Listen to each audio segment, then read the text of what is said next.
Assalamualaikum warahmatullahi wabarakatuh, teman-teman media dan seluruh masyarakat Indonesia yang saya cintai. Izinkan saya kembali dengan Pak Airlangga dan Pak Budi menyampaikan evaluasi mingguan mengenai perkembangan informasi dari penanganan pandemi COVID-19. Saya bagiannya Jawa Bali, nanti Pak Airlangga di luar Jawa. Saya ingin mengawali informasi ini dengan menyampaikan perkembangan kasus Omikron. Makin banyak negara yang makin masuk, sudah 90 negara di dunia termasuk Indonesia.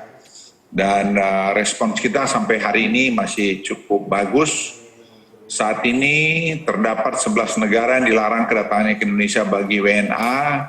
Dan kalau ada prosedur karantina 14 hari bagi WNI yang baru pulang dari negara tersebut. Mengikuti perkembangan terjadi, pemerintah akan melakukan penambahan negara UK, Norwegia, dan Denmark, dan menghapus Hong Kong dalam daftar tersebut untuk mempertimbangkan penyebaran kasus Omikron yang cepat di ketiga negara. Dan ini terus kita monitor, jadi saya kira tiap minggu kita akan lihat kalau nanti banyak negara lain yang menyebar makin parah, ya kita juga akan menyesuaikan. Masih banyak yang kita belum ketahui tentang varian Omikron ini, dan peneliti-peneliti yang terus dikontak oleh Pak Budi, Menteri Kesehatan, masih terus berjalan dengan sangat ketat. Penelitian ada yang menunjukkan varian ini menyebar lebih cepat, dan meski kemungkinan lebih ringan, tetapi risiko peningkatan perawatan rumah sakit, sebagaimana terjadi di UK, itu juga sangat berbahaya. Nah, karena itu dapat juga orang meninggal karena tidak dapat perawatan. Berita baiknya sampai saat ini tingkat kematian karena Omikron masih terlihat rendah, tetapi tadi malam juga dapat kita berita dari Amerika, belum boleh menyampingkan bahwa kemungkinan itu juga bisa tinggi. Oleh karena itu saya titip pada semua teman-teman media dan masyarakat setanah air, kita jangan bergosip ria dengan ini. Dengarkan saja penjelasan resmi dari pemerintah. Penjelasan resmi yang diberikan Kementerian Kesehatan, kalau kantornya Pak Airlangga atau kantor saya, karena jangan sampai ini menimbulkan kepanikan. Tidak ada yang perlu dibuat panik karena semua kesiapan kita jauh lebih bagus dari bulan Mei, Juni, Juli tahun ini. Kami juga mulai meningkatkan peningkatan kedatangan, melihat peningkatan kedatangan PPLN dari berbagai negara di beberapa pintu masuk yang ada. Bukan hanya dari penerbangan udara, untuk itu saja. Untuk itu juga pemerintah melakukan pengetatan di pintu-pintu masuk kedatangan menuju Indonesia, baik darat maupun laut. Dan sudah dilakukan, dan itu berjalan sekarang. Sudah dilakukan rapat-rapat terpadu mengenai itu. Kita juga terus menghimbau masyarakat untuk tidak melakukan perjalanan ke luar negeri yang tidak esensial. Saya ulangi, pemerintah menghimbau masyarakat untuk tidak melakukan perjalanan ke luar negeri karena begitu parahnya keadaan sekarang mengenai Omikron di seluruh dunia. Oleh karena itu kami memutuskan rapat tadi sangat mempertimbangkan, saya ulangi sangat mempertimbangkan untuk meningkatkan masa karantina menjadi 14 hari jika penyebaran varian Omikron ini semakin meluas. Saya ulangi, pemerintah sangat mempertimbangkan untuk peningkatan masa karantina menjadi 14 hari jika penyebaran varian Omikron ini semakin meluas. Jadi saya mohon kita semua menahan diri. Kita jangan ingin mengulangi masa yang begitu mencekam pada Juli tahun ini. Untuk mengantisipasi melonjaknya PPLN yang tiba di Indonesia, pemerintah juga akan menyiapkan tempat-tempat atau wisma karantina baru untuk menjaga agar kondisi kepulangan mereka tetap kondusif dan sesuai protokol yang ada. Pemerintah juga sedang menyiapkan, dan ini Jenderal Haryanto, Kepala BNPB, sedang menyiapkan kesiapan Bandara Juanda sebagai pintu masuk baru bagi PPLN yang akan pulang ke tanah air. Nah, saya minta semua kita harus kerjasama, semua rakyat Indonesia. Kita harus menunjukkan bahwa bangsa ini bisa kerja keras, bisa kerja sebagai tim. Jadi jangan ada yang membuat ngarang-ngarang berita yang belum dapat lengkap. Dan kami tadi sudah minta kepada Polda Metro untuk melakukan razia di lapangan terbang Soekarno-Hatta Yang ternyata banyak yang membuat sebaran video itu, banyak yang belanja ke luar negeri, shopping, tidak mau karantina di hotel, padahal dia bisa, dia minta supaya dia di karantina Wisma Atlet karena gratis. Ini akan kita ambil tindakan orang-orang yang melakukan hal semacam ini. Jadi jangan membuat gosip-gosip yang tidak perlu. Semua harus kita lakukan secara terukur. Keadaan ini betul-betul memerlukan kerjasama kita semua.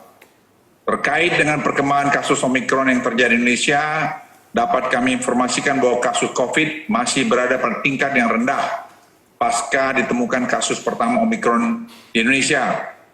Hari ini telah melewati 157 hari sejak puncak kasus varian Delta.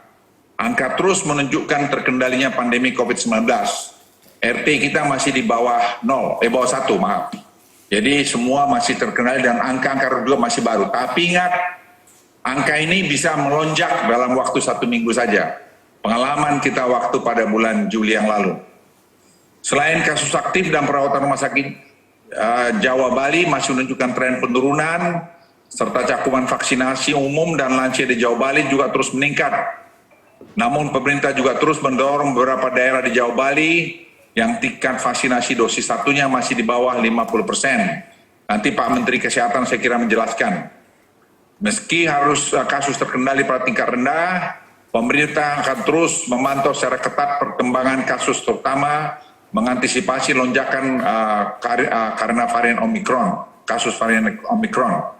Pemerintah tetap menggunakan PPKM level sebagai basis pengetatan kegiatan masyarakat. Nah, saya mohon perhatian teman-teman semua.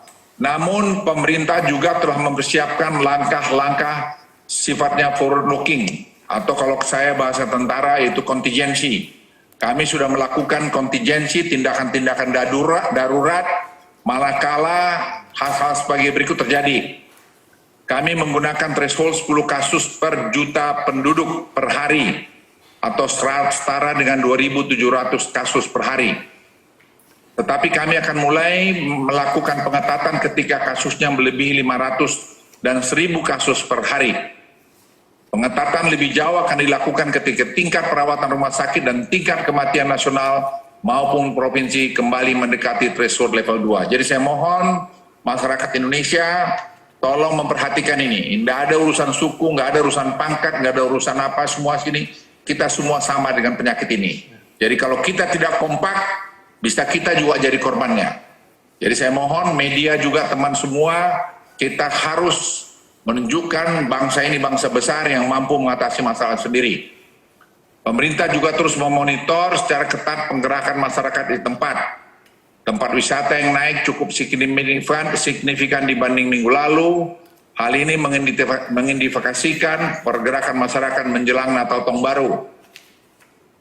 Pemerintah terus mewaspadai hal ini dengan mendorong seluruh pemerintah daerah beserta Forkominda setempat agar kembali mengontrol kebijakan penerapan Peduli Lindungi yang saat ini penggunaan mingguannya turun di level 74% di Kabupaten Jawa Bali. Pemerintah daerah dan Forkominda juga terus mendorong untuk tidak kendor melakukan tracing.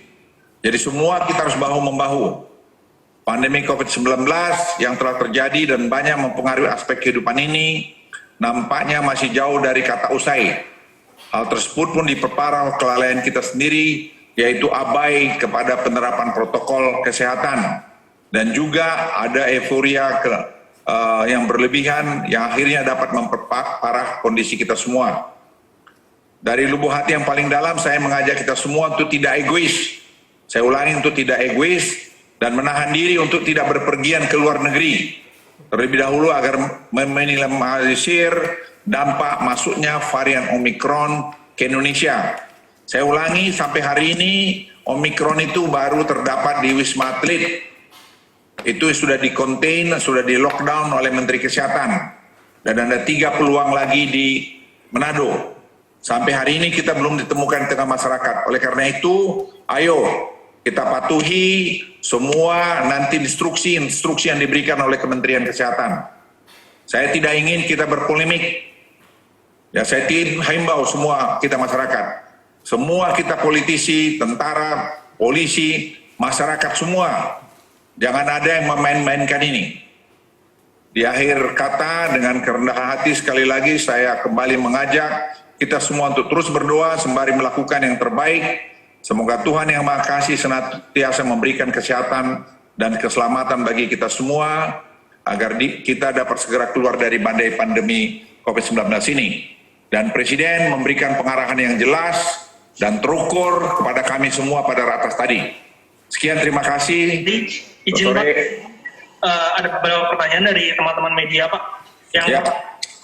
Pak, ini terkait dengan video viral yang di mana WNI kita antri Pak di Wisma Atlet. Tadi Pak Luhut bilang akan menambah wisma Pak. Itu wisma apa saja Pak yang sudah dipersiapkan dan juga apakah ada jumlahnya Pak penambahan wisma tersebut? Sebenarnya di slide-nya ada tadi dijelaskan, ada di Pasar Rumput, ada di mana itu. Kalau jumlahnya sih akan cukup banyak, tapi kita juga melihat kalau angka kedatangan ini 4.000 satu hari, itu cukup besar angka itu. Yang kita mau orang yang datang ke situ yang memang sesuai dengan kriterianya. Jangan orang yang tadi belanja-belanja ke luar negeri yang mau cari untung, masuk ke situ. Dia harus masuk di hotel. Jadi kalau itu ditata dengan baik, saya kira tidak ada masalah. Oke, Pak Luhut, ini juga ada pertanyaan dari teman-teman media Pak. Di titik mana nantinya pemerintah akan menutup pintu masuk Pak? Apakah kebijakan tersebut akan dilakukan Pak? Mengingatkan saat ini Omikron juga di seluruh dunia ini sudah meningkat Pak. Ya, kita akan lihat, kami akan tiap hari mengamati. Jadi kalau saya tadi sudah sampaikan parameter, kalau dia angka di 2.700 per hari, kita sudah mulai itu sebagai threshold. Dari situ nanti kan kita lihat. Jadi kita apa mau tutup dulu atau kita lamakan karantina atau apa nanti pilihan-pilihannya kita akan dengarkan pendapat dari para ahli mana yang terbaik pilihan-pilihannya. Oke, Pak izin untuk Pak Erlangga, Pak ini untuk strategi pemulihan ekonomi tahun ini kan sebetulnya sudah membaik ya Pak. Untuk tahun 2022 sendiri mengingat ancaman Omikron ini apa saja strategi yang sudah dipersiapkan oleh pemerintah? Lalu yang terakhir Pak untuk Pak Menkes tadi penegasan saja Pak. Berarti untuk first case dari Omikron tersebut adalah dari WNA yang berasal dari Nigeria ya Pak? Bukan, maksud kami dari WNI yang berasal dari Nigeria Pak ya Pak? Bukan dari WNA ya Pak? Lalu yang kedua, ini Pak Akil kemarin mengatakan bahwa menyerukan umat Islam untuk menggunakan vaksin COVID-19 yang halal. Ada tanggapannya Pak untuk pernyataan Pak Akil ini? Terima kasih. Silakan tadi soal ekonomi, nanti Pak Erlangga mungkin mau nambahin, silakan. Kalau dari saya ekonomi menurut kami masih semua terkendali, masih cukup baik. Data-data kami menunjukkan baik, tapi kan semua ini kita akan lihat per minggu. Jadi tidak ada satu orang pun saya kira di dunia yang mampu meramalkan ekonomi ini lebih dari 3 bulan.